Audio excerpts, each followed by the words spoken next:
Well, good evening, and thank you for inviting me to speak to you about my book, Return to the Sky. It has been called a hybrid memoir because of its focus not just on my story, but also on the story of the bald eagles I was trying to save almost 50 years ago. Tonight, I will be focusing on those eagles and the project that brought them back to the Northeast. In the book, I talk about how my life was changed by the program. But for now, the 7 eaglets will take center stage, and they do this very well. I'm especially happy to be here with you because Pennsylvania played a special role in the reintroduction of bald eagles, releasing more than 88 birds from 1983 to 1989. You now boast a total of 300 breeding pairs, and that's a 23 estimate, so I'm not sure about this year. But congratulations, that's quite something. The saga of the bald eagle's return was inextricably tied to that of the peregrine falcon. Without its smaller and faster friend to set the pace, the success of the Eagle Project might not have been so auspicious. The raptor biologists who were responsible for the reintroduction of the peregrine in 1973 became the central force behind the restoration of the eagle 3 years later. The story of the eagle and peregrine began in Ithaca, in central New York State, home to Cornell University. Perched on the southern end of Cayuga Lake, one of the Finger Lakes, so named for their long and skinny shapes, Cornell was known for its academic excellence and its world-renowned laboratory of ornithology. By the 1970s, it had also become the epicenter for raptor reintroductions. We need to back up a decade to the seminal event that started everything. In 1962, a marine biologist named Rachel Carson wrote Silent Spring, the book that sounded the alarm about the lethal effects of the pesticide DDT. At the time, few biologists paid attention to Carson, partly because of the doomsday predictions and partly because of her gender. Women were scarce in science at the time, which made it easy for the scientific community to dismiss her. It was her findings about DDT, a long-lasting pesticide used to combat malaria in World War II, that made Carson a main character in the bald eagle story. She discovered that DDT wasn't just killing the mosquitoes it was meant to control, but was breaking down into its metabolite DDE, which was absorbed by the algae, fish, and other aquatic organisms consumed by birds. Once ingested, DDE interfered with the calcium metabolism of the bird's eggs, resulting in thinner eggshells and breakage as soon as the birds tried to incubate them. Although all birds were being affected, the ones most at risk were those at the top of the food chain: ospreys, pelicans, and bald eagles who eat fish, and peregrine falcons who eat smaller birds, who were in turn eating insect seeds and other food contaminated with the poison. Through a process called biomagnification, the pesticide was consumed by species at each trophic level. Its concentration increased with every step up the food chain until its final and top destination, the predators. Sadly, Rachel Carson died of cancer only 2 years after her book was published, but the findings had been corroborated by scientists at the Patuxent Wildlife Research Center in Maryland, the research arm of the US Geological Survey of the Department of the Interior. The bird world was shocked by the truth that explained the decline of so many of their beloved species. Carson's cause was taken up by a group of people with personal interests in the raptors affected by DDT, particularly their favorites, the peregrine falcons. In 1965, led by a falconer named Joe Hickey, a professor at the University of Wisconsin, a conference was held in Madison to discuss the problem. At that meeting, the Raptor Research Foundation was born. The 1970s became the age of enlightenment as the federal government took up the cause of environmental degradation. Under Richard Nixon, who, unbeknownst to many, had a strong commitment to the environment, legislation began to be passed to curb our decline. In 1970, Joe Hickey organized a second meeting in Madison, this time to call for the ban of DDT. In December of that year, the EPA was established to be the watchdog for clean air and water. Although DDT wasn't officially banned until 1972, the race was on to save the birds. Preparing the stage further to restore species like the peregrine and eagle was the passage of the Endangered Species Act in 1973, protecting not only the species, but also their habitat. Let me introduce the fathers of falconry. Three men were most instrumental in sounding the alarm for the plight of peregrines. Tom Cade, a falconer and ornithology professor, who was then teaching at Syracuse University. Heinz Meng, who was mastering the art of captive breeding of falcons at SUNY New Paltz, and of course, Joe Hickey. Although the falconry world was close-knit and everyone helped each other as they considered how to save the peregrine, it was Tom Cade who established the program that would bring it back. He moved from Syracuse to New York with a stipulation that he could house a captive breeding facility in Ithaca. Because there were no peregrines left in the Northeast, captive breeding of subspecies from other regions was vital. Dr. Cade created a facility known to the Cornell community as the Hawk Barn, adjacent to the Lab of Ornithology. The barn was divided into flight cages with nesting ledges to resemble the peregrine's natural eyries. Here, the art of artificial insemination was mastered, although excited male peregrines forced their handlers to wear some self-defense equipment like this modified helmet with a lip around it to catch the semen while protecting their heads. The peregrine program used hacking, a training technique borrowed from falconry, whereby young birds are raised and released without parents. Sometimes these young falcons can be bred in captivity or taken from the nest at a young age. In the latter case, the birds have imprinted or identified with their parents before their release, so they will mature and live as members of their own species. The peregrine program placed young falcons into hacking boxes where they were fed and protected by human attendants who stayed out of sight as much as possible until they were ready to fly and catch food on their own. The hack boxes were placed in areas that most closely resembled peregrine's natural habitat, such as cliff sides or ledges, towers, and later bridges. The peregrine releases begun in 1973 served as the model for the Bald Eagle Project. New York State's Department of Environmental Conservation foresaw the year 1976 as an ideal time to bring the nation's bird back from the brink of extinction. By then, DDT had decimated eagle populations in all states of the Northeast, except for a few breeding pairs left in Maine. Patriotic fever was running high, and nobody could imagine celebrating the bicentennial without its national bird. DDT had been banned in 1972. And by the mid-1970s, levels detected in fish had declined precipitously. The bald eagle's former habitat had become clean enough to receive birds again. Although almost gone from the sky, the eagle's image was ubiquitous, appearing on our currency, on sports team logos, and of course on our national seal, despite Ben Franklin's disdain for the eagle, which he considered of bad moral character, supposedly because of its scavenger nature.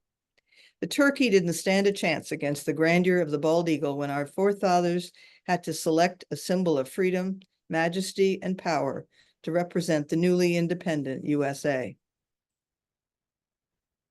By 1976, in the lower 48 states, eagles had been reduced to 417 pairs, a number too low to sustain the species.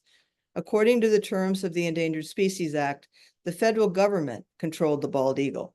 So New York needed permission from the Department of the Interior to launch its reintroduction program. DEC's proposal to release eagles was denied due to the state agency not having any raptor biologists on staff who could lead it. Enter Tom Cade and his young and inexperienced wannabe graduate student, me. I had arrived at Cornell to pursue my dream to work with birds of prey and Dr. Cade. But when he told me I needed a funded project to be accepted as one of his students, my dream started to fade. Then, by pure serendipity, I had a chance meeting with Amos Eno and Nathaniel Reed, the two Fish and Wildlife administrators in Washington who were in charge of the defunct eagle proposal. And things took a sudden turn. Tom Cade was asked to head the program for eagles due to his expertise with reintroducing peregrines. If I would be willing to work with the eagles, Dr. Cade said he would agree to supervise the project, and the eagle program would be possible. A deal was made, and the project began officially in June 1976, but the ground had been laid the previous fall. The first order of business was to find a suitable site in New York from which to reintroduce the birds. The state, federal, and Cornell people leaned toward Montezuma National Wildlife Refuge near Seneca Falls at the northern end of Cayuga Lake. Montezuma met all the requirements needed for a release site. Food would be plentiful in the 10,000-acre wetland complex where marsh, rivers, and open water were prevalent. The presence of a wide variety of water birds and fish guaranteed its food potential for young bald eagles as well as adults returning eventually to breed. Protection of the young eaglets was paramount, so the release site had to be able to be cordoned off and made inaccessible to the public. Clark's Ridge, a hilltop overlooking Shockey Pool, the largest water body in the marsh, was hidden amidst a labyrinth of roads that traversed farmland around the refuge, making it impossible to locate it. Luckily, this was before the days of GPS and Google Maps. It was important that the site be near Cornell so the Peregrine team could be available for emergencies. The drive from Ithaca to the refuge took less than an hour. Bald eagles prefer to nest in tall trees with strong branches, which the young use as practice perches when they're learning to fly. Nests are often built in the V formed by these branches. The adults like to be able to see around them, so height and being on the edge of the forest is important. Montezuma had many hardwoods surrounding the wetland areas, perfect for future nests. Once the site was chosen, the next dilemma was finding a source for young eaglets that could be transported to New York.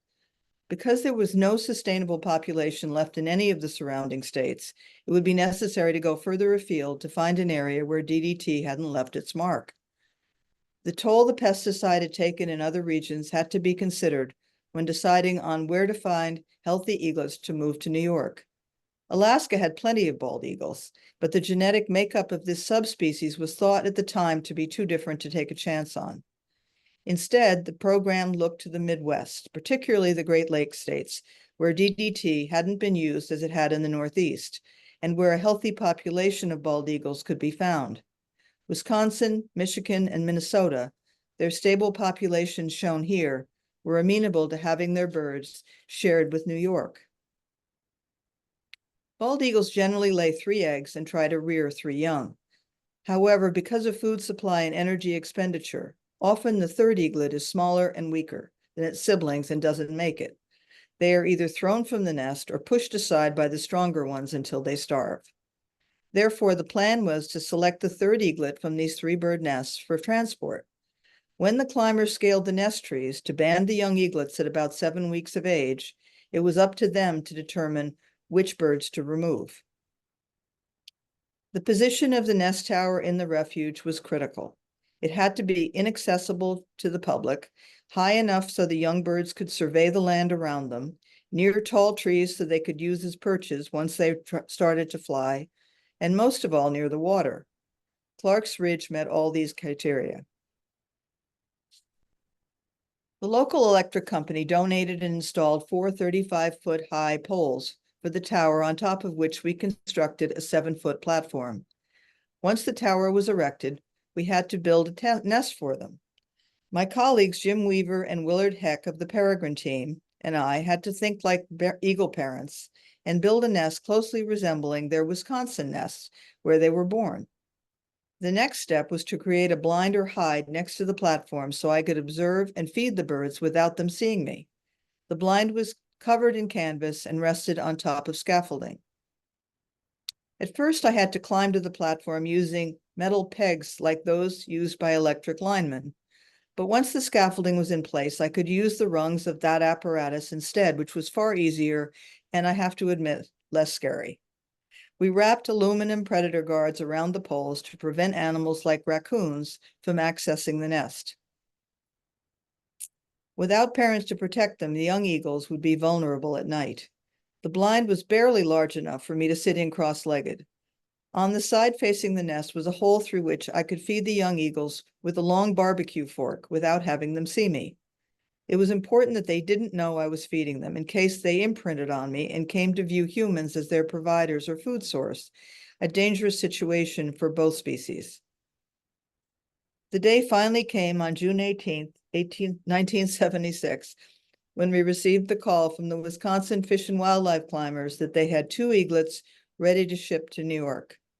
Arriving at Syracuse Airport in 2 separate crates, the birds, known as W1 and W2, W for Wisconsin, 1 the female, 2 the male, were retrieved by federal officials and driven to the refuge an hour away.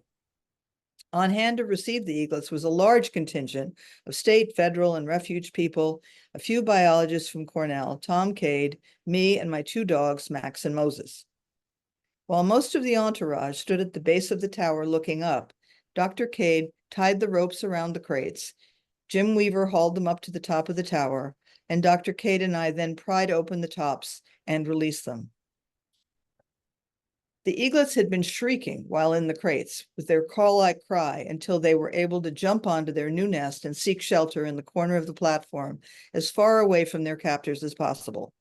These were not cuddly, tame birds who wanted to be friends, and for this we were all grateful. They had to have a healthy fear of humans if they were to survive. After the eaglets settled down and the crowd dispersed, I was left alone on the hillside with my 2 dogs, wondering how on earth the eagles and I were going to survive the next 3 months. The first order of business was to set up my campsite, including my tent, camp stove, and all the paraphernalia required for the eagles. In order to observe the birds even when I wasn't up in the blind, I had a remote video camera with a monitor in the tent. The picture was a bit fuzzy by modern standards, but at least I could see they were okay. The next order of business was to feed the young birds. The marshes were teeming with carp, but I had to catch them and stockpile them so they would be available for 2 meals a day. In the first year, fish were plentiful, and I trapped them in a spillway. Then I moved them to a large cage in the water where I could net them whenever I needed to. In the second year, however, a drought created a decline in fish, and I depended on the local fishermen to donate some of the catch to my fish cage. Eagles are opportunistic feeders, so although fish is a mainstay of their diet, they also eat small mammals and water birds, as well as scavenge for carrion. To give them a balanced diet and introduce them to the varied prey items that awaited them in the real world, I had to find roadkill. I drove the roads around the refuge almost every day, picking up rabbits, squirrels, muskrats, woodchucks, and other tasty morsels. By the way, rabbits were the food of choice. I knew we had to be able to track the eaglets when they left the nest, so banding and equipping them with radio transmitters became the next step before they fledged. With Jim Weaver's help and lots of trial and error, we eventually worked out how to attach a short-term radio to the eagles and to put colored tags on their wings that could withstand the weather and be seen from a distance. Because of their dependence on flight for hunting and migration, it's essential that these apparatuses not interfere with their wing movement. We had to modify things from 76 to 77 as we were able to see what worked best. My issue was going to be restraining the eagles, especially when I had to handle them alone. For this, I experimented with several body wraps, but what worked best in the end, believe it or not, was my blue jeans. I cut off the leg, and its tapering shape was perfect fit for an eagle. He couldn't move his wings, and with his talons wrapped with electrical tape and his beak unable to reach my hands, he was safe and secure, as was I. After spending my days watching and recording the eaglets' behavior from the blind, I noticed a significant increase in their energy level. They began to get restless and more active, hopping all over the platform and flapping their wings as they practiced their pre-flight maneuvers. It was finally time to remove the bars and let them out on the perch that we had nailed to the tower. Before long, they made their first flight. Like all young creatures, first steps, or in this case flights, are a bit shaky. An eagle's size works against it when first taking off, so it looks like an out-of-control helicopter as it struggles to find a landing place. This usually was into the marsh below the hillside, its thick cattail stands interspersed with small pools of water. Without wind to help with lift, the young eagles couldn't become elevated, so got stuck. If they had had parents, they would have fed them on the ground and watched over them until their wings were stronger. But it was up to me to find them catch them, and return them to their nest for a second try. Eventually, they grew stronger and were able to reach a perch, either on one of the trees near the nest or the dead snags in the marsh. The 1976 eaglet spent a few months flying around the marsh, exploring the areas outside the refuge, feeding on the tower, but then learning how to catch their own food, until hunting season began on the refuge in October. Then they left the refuge for good, leaving me to wonder if they would survive all the threats that awaited them in the outside world. Once their radio batteries died, there was no way to follow them, so all I could do was hope. In late winter and spring of 1977, we began to prepare for the next group of eagles. The decision to hack 4 birds had been made. The scaffolding had to be removed so a second nest platform could be built. The blind was placed between the 2 nests so I could observe and feed both sets of eagles. This year, 2 of our eaglets were taken from 3 bird nests, one from Michigan, M1, and one from Minnesota, M2. But we also wanted to use captive bred birds for the first time. Patuxent Wildlife Research Center offered us 2 eaglets raised by eagle parents held in captivity. There turned out to be a big difference between the captive bred young and the wild young, partly because of size and maturity of the caged birds. They had been fed an unlimited diet at Patuxent, had become used to people, and were feistier and more precocious than the wild birds. They had no desire to be contained behind bars and went out to the perch early after arriving. The video camera had been moved to a pole next to the nest tower, so it could capture both nests and record their activity back to the trailer that had replaced my cozy tent from the previous year. In July, a game of musical chairs was in order. All 4 eaglets were still confined to their nests when I was told I would be welcoming a new arrival. A 3rd eaglet with a broken leg had been discovered and rescued by the climbers in Michigan when they were securing our eaglet M1. The injured bird, whom I called M3, was sent to the vet college of the University of Minnesota, where he was treated and rehabbed. He was now ready to be released and was on his way to us. Since the 2 Patuxent birds and M1, the female from Michigan, were ready to fledge, I opened the bars on one cage so they could come and go. In the other cage, I put M3 and M2, the male from Minnesota, in together. We will hear about M3 later in this talk, but for now, suffice to say, he was the calmest and most endearing of all the birds I cared for. It wasn't long before the eagles moved from their perch near the nest to the trees in the woods nearby. However, this wasn't ever accomplished without multiple trips to the marsh, like the 76 eagles, and search and rescue forays by me on a regular basis. The secrecy surrounding the Eagle Project was well kept during the first year. Everyone was worried about vandalism if the public knew the eagles were on the ridge, and there was a little worry about me being alone with only my 2 dogs for protection in the middle of nowhere. There was also uncertainty about whether the program would succeed, and the government folks didn't want it advertised until they were sure the eagles had at least survived to leave the refuge. In 1977, such secrecy was abandoned, and I was besieged by media, anxious for a juicy story. Reporters would come for an interview, armed with cameras, and I would find a simple snapshot used to lure readers to a front-page article in the New York Times about the birds. My camera-shy nature was not well suited to this new role I found myself in.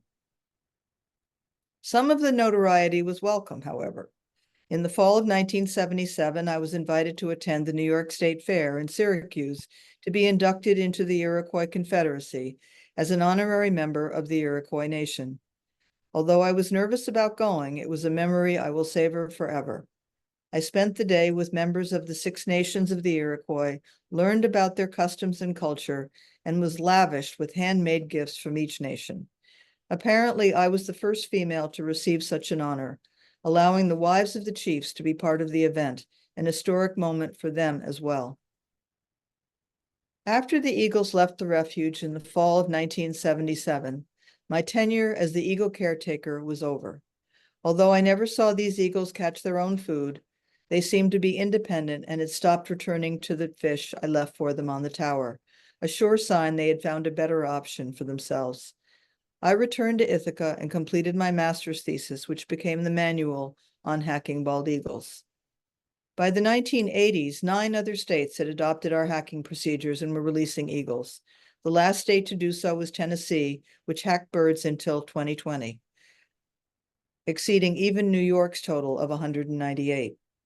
New York continued to hack eagles in Montezuma from 1978 to 1981, deciding eventually to move the project to other sites in the state to allow for breeding birds to return to their natal area without becoming overcrowded. As it turned out, eagles aren't as averse to nesting near each other as long as there is an ample food supply, which explains today's existence of 28 active nests within a 25-mile radius of Montezuma. Looking at New England and New York, we can see the dramatic increase in breeding eagle pairs since 1967, when DDT was still a threat. Only Maine had breeding pairs, and just 21 at the time. By 2023, Maine still won the prize with over 900 pairs, with New York a close second with 426. Note Pennsylvania's success rate, growing from 3 in the 1980s, once DDT levels had declined, to 300 pairs in 2023. Circling back to Montezuma for a minute, and the 7 eaglets I had raised back in 1976. My Wisconsin eaglets, W1 and W2, turned out to be siblings taken from the same nest. Their bond never wavered after they left the refuge, and they went on to mate and nest near Watertown, New York, a couple of hours away, raising 1 eaglet in 1980.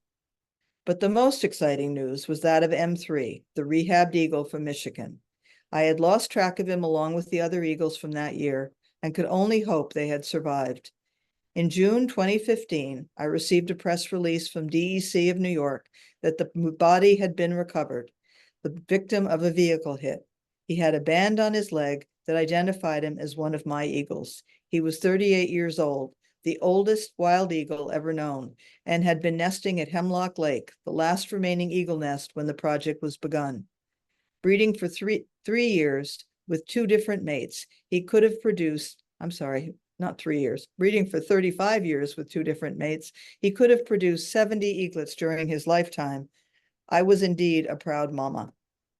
2 other eagles, hacked by DEC later on, had also been identified as part of the famous trio, a family of 2 males and 1 female, who ventured to nest in the refuge in 1987. New York's goal was to put 10 breeding pairs back into the skies. These maps of nesting territories every 10 years show how successful eagles became at surpassing this goal. Between the hacking projects and distribution patterns of bald eagles as they matured and established new territories, the expansion of the species across the lower 48 states mushroomed between 1987 and 2023. In the lower 48 states, eagles are most numerous in the Midwest and along the Atlantic Flyway. Minnesota has the 2nd largest population, Florida the 3rd, next to Alaska. Alaska boasts 30% of the total bald eagle population.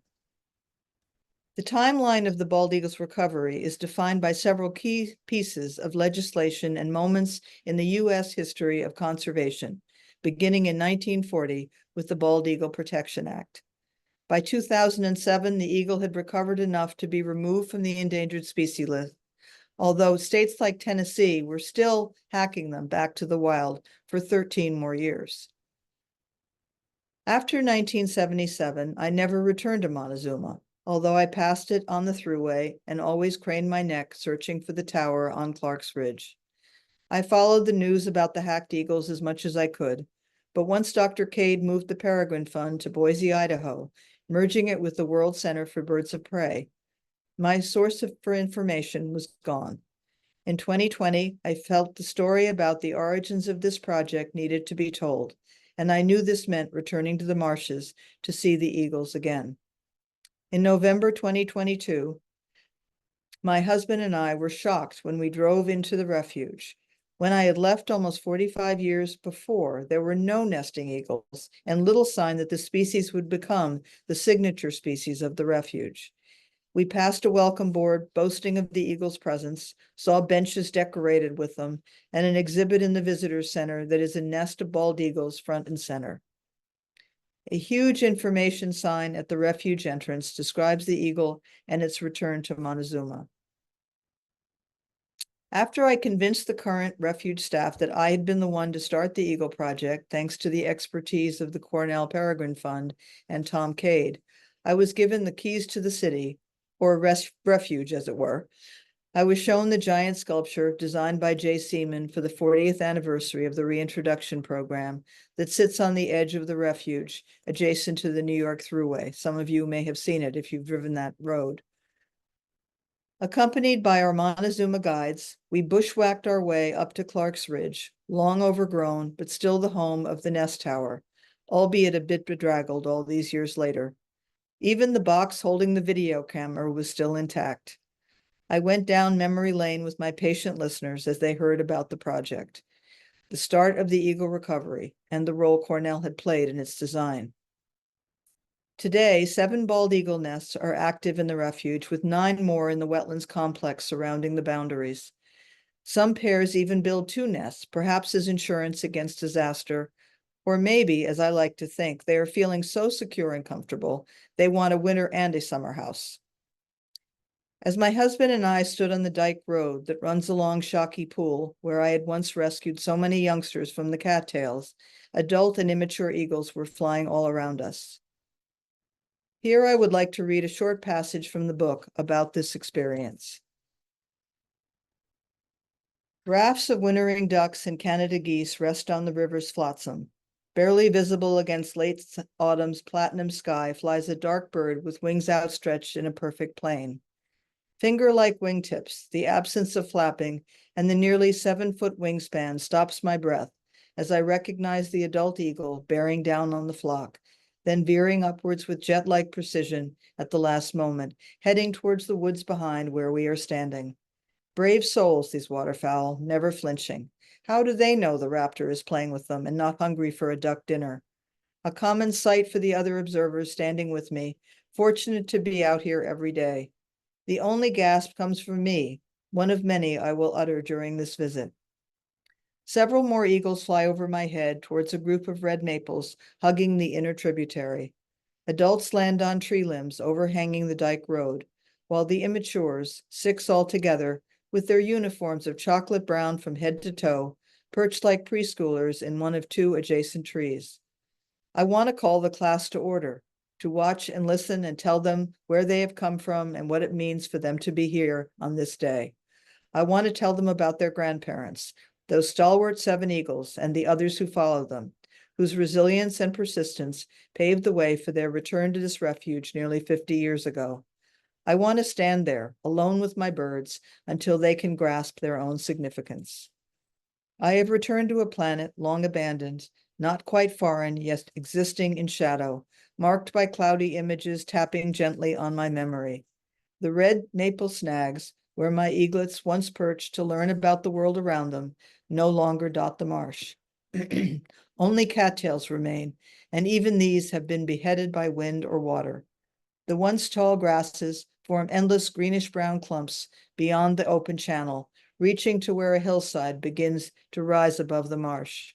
The water is high, the current swift.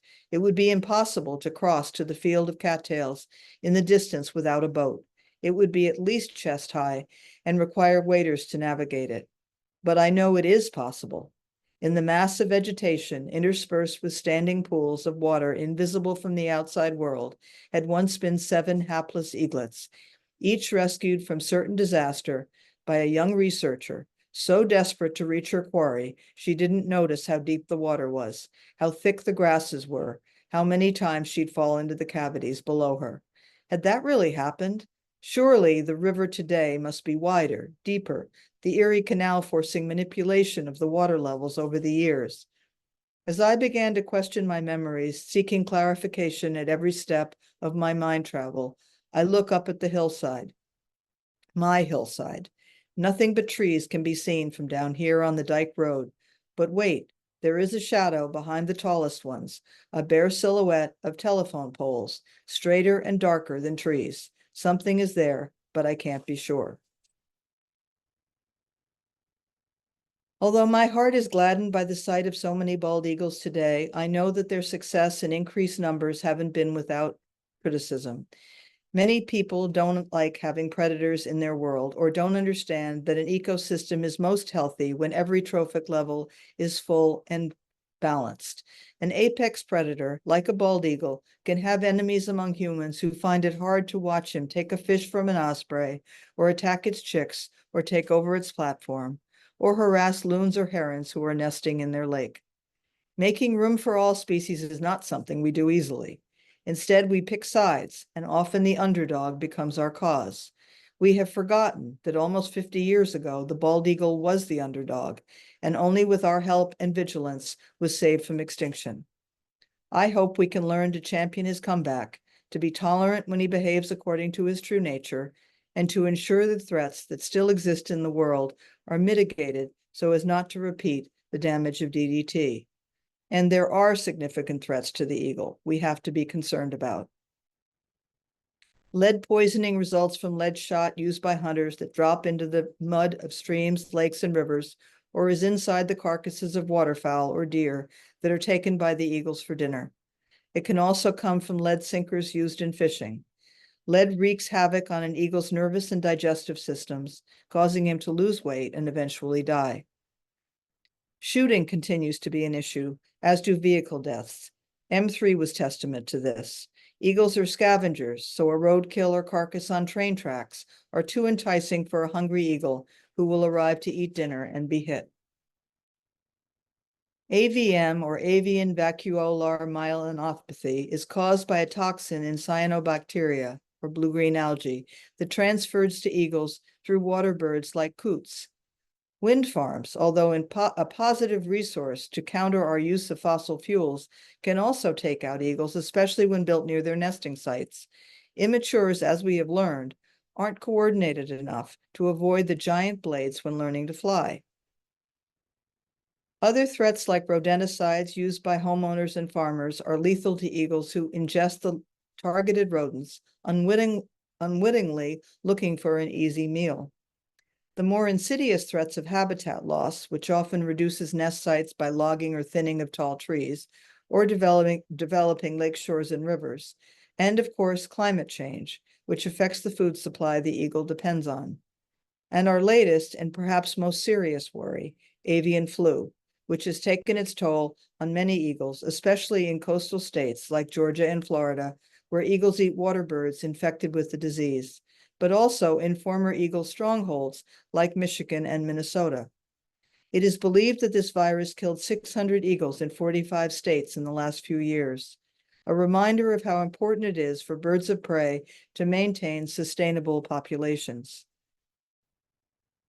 This bird is too majestic to be ignored again, and as we have seen with many less charismatic birds, if we take our eye off the ball, we lose the brilliant biodiversity we need to make our planet survive. The Bald Eagle Project was a success, its recovery extraordinary, and the lessons we have learned should be enduring. We humans owe a debt to the natural world around us. We need to respect it, conserve it, and be mindful of its future. Thank you all for listening tonight. I hope you can read Return to the Sky if you haven't already done so, but even more importantly, that you are able to enjoy the many bald eagles who have made the Delaware Valley their home. And I'm happy now to entertain any questions you might have. Thank you so much, Tina. That was fascinating talk. Thank you for rescuing all these eagles, and it's wonderful to see eagles all around us in Philly. All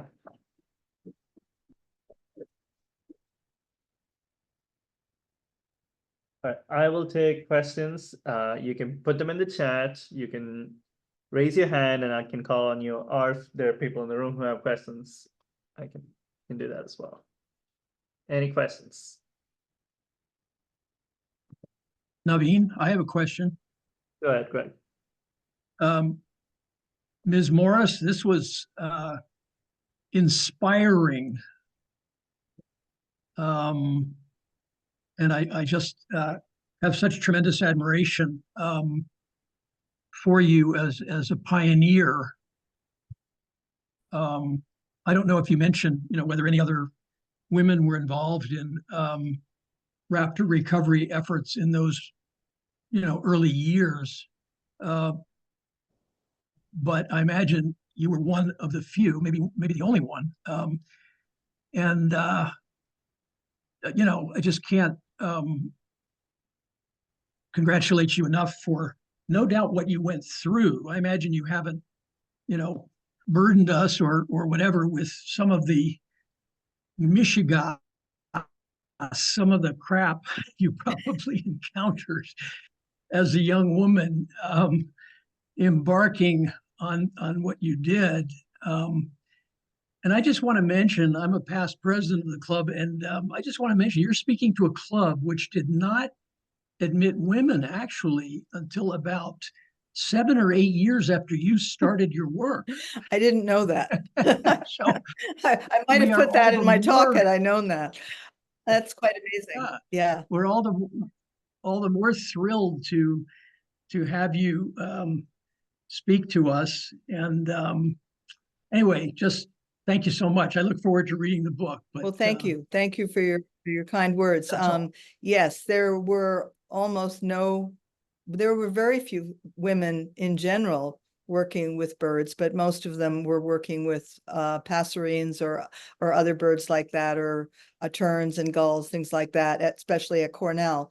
But no, there were no women, and partly because falconers really did lead the parade. And there were no women falconers at the time. That changed very quickly after this whole thing happened, and the peregrine program definitely had something to do with that. But there were hacking attendants, for example, who were releasing peregrines who were female, but they didn't have positions of responsibility. They were always well supervised. So it was an interesting time to have been out there in the field. thank you. Any other questions?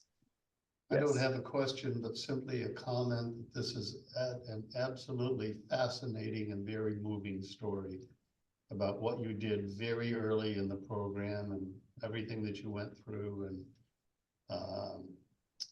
you just have my incredible admiration for what you did. Oh, thank you very much. That's very nice to hear. And we have a comment. Krista Walk says, "What a fabulous adventure and such a success. To have such an important project depend on the intellect and grit of a young woman is amazing. Congratulations, and thanks for telling your story." Well, thank you. I appreciate that, but I have to say, it certainly was not just me at all. Most of the tough decisions that were made were really the people that I was working with, not only Tom Cade, but Jim Weaver and Willard Heck and some others that really understood these birds. And they taught me how to recognize when I had a problem and how to solve it. So I really owe this book to them, and it's one reason I wanted to tell the story. Tom Cade died in 2019, and he had lots of accolades about his peregrine program, but very few for the eagle program. And the others that worked with me also really were very humble and did not take much praise for this. So I wanted to make sure that they got it as well. Thank you. Nilesh, I see your hand raised. Yes. Tina, let me just add my congratulations and admiration for the work done. I had no idea. I did not know about this, so it's a great way to find out about how it happened. I've actually been to the Montezuma National Wildlife Refuge multiple times because my son went to Cornell, so on the way back or sometimes on the way to my mom in Buffalo, we would stop by, and it's a fantastic place to bird. My question really comes from your early comments about the Midwestern subspecies being moved. And I was just wondering whether or not this distinction between the Midwestern species and the Northeast species remains in place, or is this now essentially all blurred out? Do you know? I don't really know. I'm not, I don't go to those meetings where they decide on the subspecies, and I know it goes back and forth. I know at the time we were so concerned, I didn't know enough to be concerned, but everybody else around me was concerned about Alaska, because the birds were so much bigger and they had such different behavior than the northeastern birds. And so that was decided that there was just too much genetic distance between the two. So I think when they started moving east towards the Midwest, it was sort of felt that it wasn't that much of a difference, that the behavior was very similar, the sizes were similar, they were nesting at the same times as far as we knew, since there weren't any left except in Maine. So it was decided that the Midwest was okay. Now, later on, when New York decided to introduce a lot more birds all at once, they needed a better source, and the Midwest couldn't give up all those birds. So they did go to Alaska, and they were taking 20 to 25 birds each year from Alaska. They just had a lot to give. So that distinction was kind of overlooked, or at least felt that it wasn't that important. It was more important to get the birds back into the sky. Right. Okay. Well, thanks a lot. Thank you. We have another question. Sandy asks, I may have missed the very beginning, but where were the eggs hatched of the 7 eaglets you raised? Hatched in captivity and then moved to your nest? Thank you. Oh, okay. So for 5 of the birds, they were all wild parents, and they sat on their eggs and they fledged their birds. And around 7 or 8 weeks of age, before the birds were ready to fly, was when the climbers would take them out of the nests, and they'd put them in crates and they'd send them to New York, where I continued raising them until they were a flying age. 2 of the birds were captive raised at Patuxent Wildlife Research Center in Maryland, and they existed in aviaries there. So when we took those 2 birds, they had been raised by their parents up until probably, I think they were 8 weeks of age, but they looked like they were a lot older, because they had been, as I said in the talk, they were so well fed in captivity. There was no lack of food, that they were a lot bigger than the wild birds. So we never dealt with eggs. A lot of programs did do eggs, but the problem with eggs is you need a foster parent. And they tried to do that with one of the nests in New York afterwards, and it sort of worked. And they tried that, but you do need an existing pair, and we didn't have one anywhere in the Northeast except in Maine. Thank you. Yes, Art. Just with regard to subspecies, there was a lot of discussion of that earlier with the peregrine program. I'm sure you're aware of that. And 7 different subspecies were used for the captive breeding and release, and they were taken from around the world. Yes. In fact, one of the subspecies, Macropus, is from Australia. But a lot of thought was given to that, and the subspecies were chosen very carefully. And Yes. part of that too was Eastern Annatum was gone at that point. So part of the reasoning was to recreate a gene pool which would have some resemblance to the original Eastern Annatum, and it worked. But all of that was done before the Eagle program. And so there was some precedent for that, and some learning that came about from that. And there was also a lot of pushback at that time about raising mongrel birds and releasing them. I'm sure you're aware of all of that. Yes, I was, because I was working with the peregrine program before I actually started with the Eagles, and there was discussion about it. Luckily, I think they got it out of their system before the Eagles program started, because it wasn't the Midwestern issue wasn't really an issue. The only thing that stopped anybody were the Alaskan birds, and that was just a bridge too far. I think with the peregrine situation, as you said, there weren't any peregrines. So there was only one choice. If you wanted to reintroduce peregrines, you had to be able to go and get other subspecies from other areas. And the falconers were so tuned in to their falcons that they knew the differences between the subspecies around the world. So they really could tell which ones had the same behavior and which ones were on the same cycles and things like that. So I think they had had a lot of discussion about it. When I came on the scene, it was already accepted to be done with the falcons. So it made the Eagles a little bit easier to make those decisions. Any other questions? Anybody on Zoom? in the room? Yes. I just One want to say last that, one, Naveen. We have a question in the room, Nilesh. Just a second. Okay. I just want to say that growing up in the Finger Lakes region, Montezuma always had this like mythical, like quality of being a home of eagles. So thank you for doing that for those of us that grew up in the region. Oh, good. Okay. Yes, it certainly is now. Yeah. If you want to guarantee someone will see an eagle, to send them to Montezuma. They Yeah. are everywhere. It's an amazing place. And just to reiterate what I went through 45 years after putting them in there and seeing them flying all around me, it was just an incredible, magical day. And it was amazing. So now it really is the home of the eagles, and they're very proud of them, and they keep good counts, and they take great care of them. So it's a wonderful place to visit. Back when you started, did you dare hope that it would be so successful one day? Or are you surprised by the success? I think in my mind, I never really believed it would. I believed that there would be some eagles put back and that some would do well. I certainly never thought it would be to the degree it has become. I didn't give them enough credit.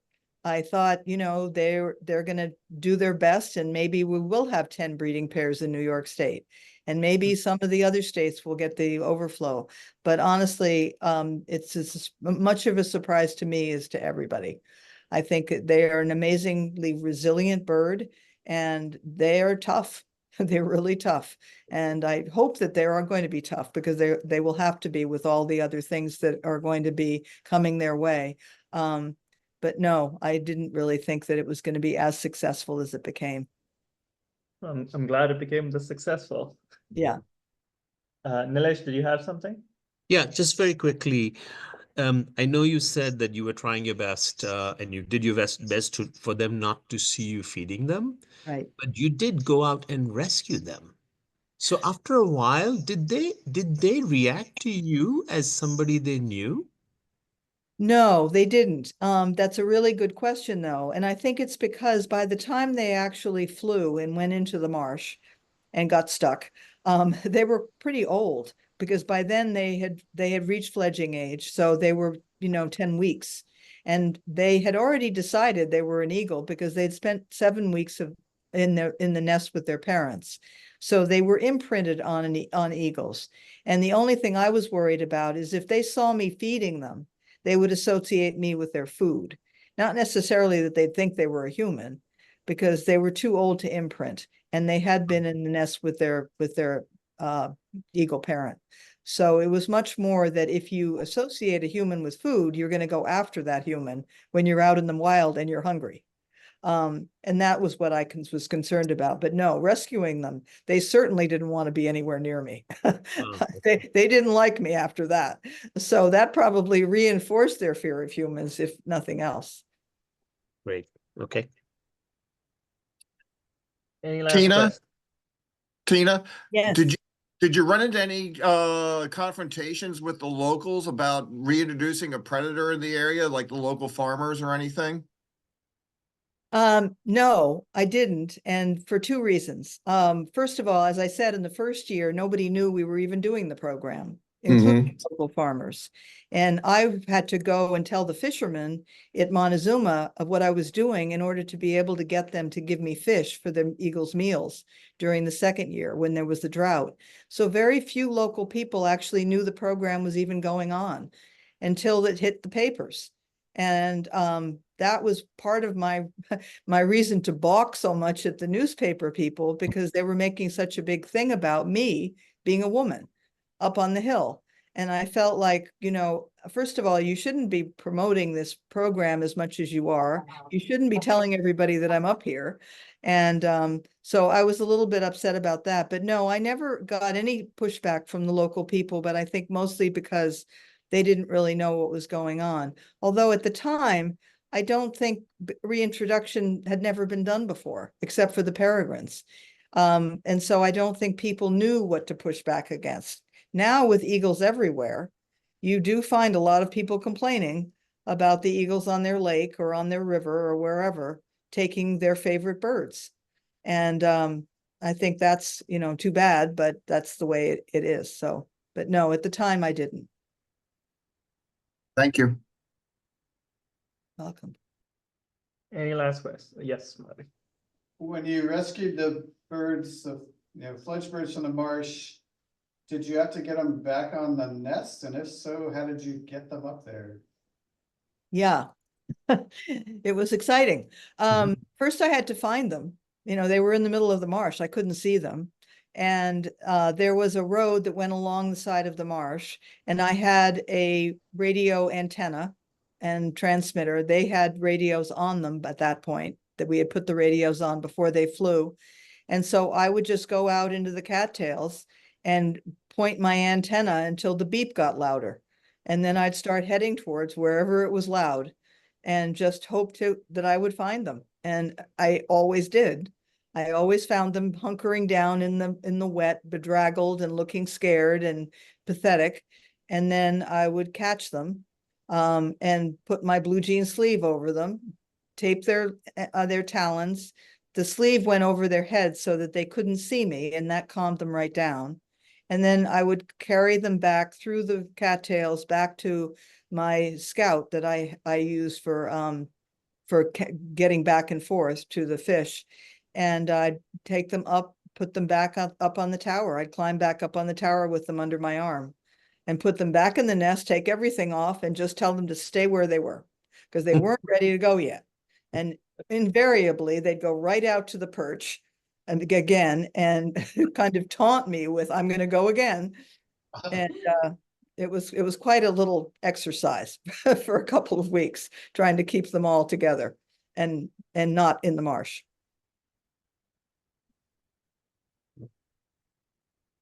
So going up the ladder with an eagle under the arm? By that time I was pretty good at getting up that ladder.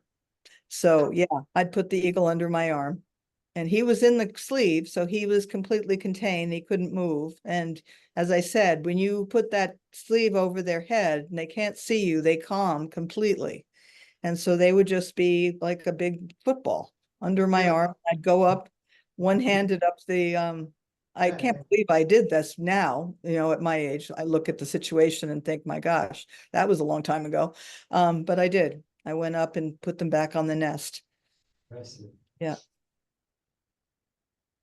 All right, any more questions? Anybody on Zoom in the room? Yes. Well, I think it's worth mentioning that those of us who've been birding in the Philadelphia area for, 25, 30 or more years, and Art McMorris or Bernice Copeland may want to chime in, and there may be one or two others in the audience who have been birding that long, but well, remember when there was no bald eagle nest in Philadelphia, and the first one, as I recall, caused a lot of excitement. It was down at the Naval Yard, and they were building something, and suddenly these birds set up a nest down there, and what was going to happen because these were endangered, and they couldn't just remove them. The people building whatever they were building anyway, it really raised public consciousness about the bald eagle in general.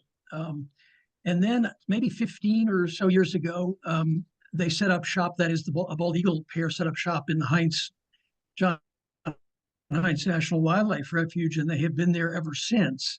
I don't mean the same birds necessarily, and it's become a regular thing. When you go out there, you see bald eagles, but it really was not the case at all going back 20, 25, 30 years. So even here, we see the results of the hacking, everything that's been done. As I'm sure you imagine we would, yeah. But just want to mention that. That's great. That's great to know. And thank you for telling us that.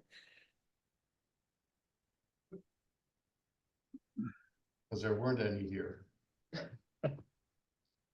I don't know if people heard you, Art, if you want to repeat that.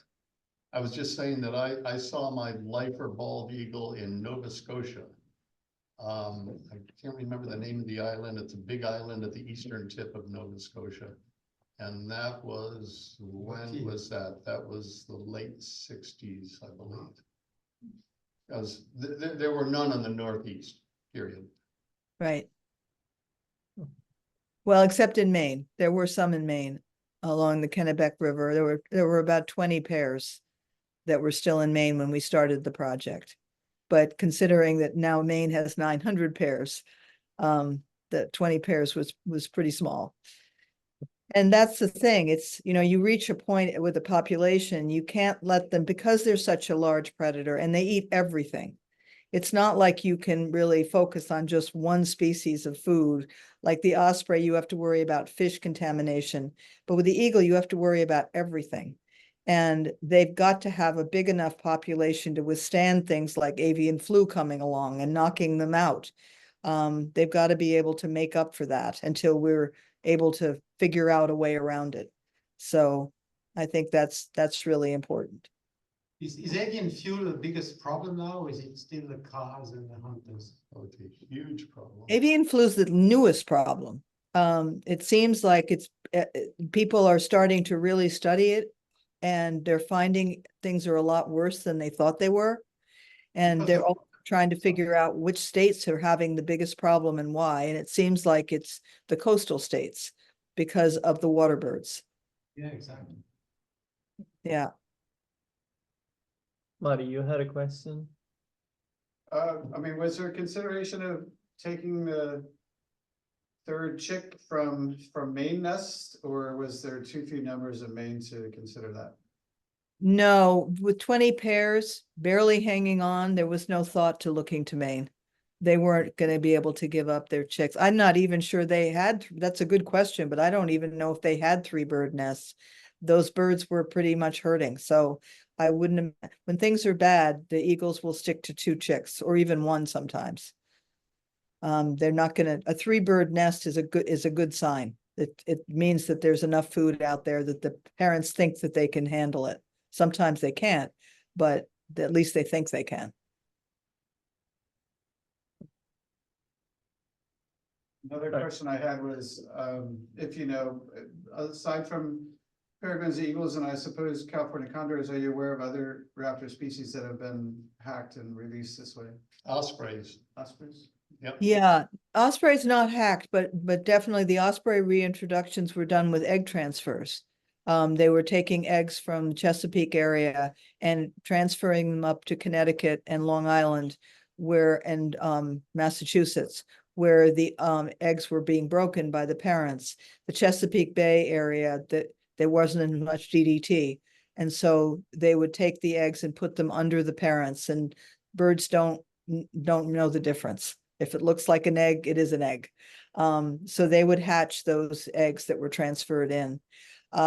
Yes, other birds have been hacked, definitely. They have been doing a lot more hacking. As soon as they think that that bird needs a boost, it seems like they're starting to do the hacking project. So now once you figure it out, it's pretty easy and it works. And I think that for us, it was figuring it out and making sure we didn't, make any big mistakes. Or if we did, we could correct them the following year. I don't know if anyone else had the experience, Tina, with Aplamato falcon down in Texas, during their, any of the birders in the audience. Because I remember going down there, it was around the time, I believe they were releasing some there, but Tina, you may know, or Art may know. And so the question was, were they countable? You'd see one if you were lucky as a birder and you'd get all excited, and then, oh, gee, the whole game of listing. But anyway, it was very exciting to have them returned and restored down in South Texas. Yes, I can imagine. All right, thank you so much, Nina. That was absolutely fascinating talk. Well, And thank you for having me. I really Yes. appreciated it. yeah,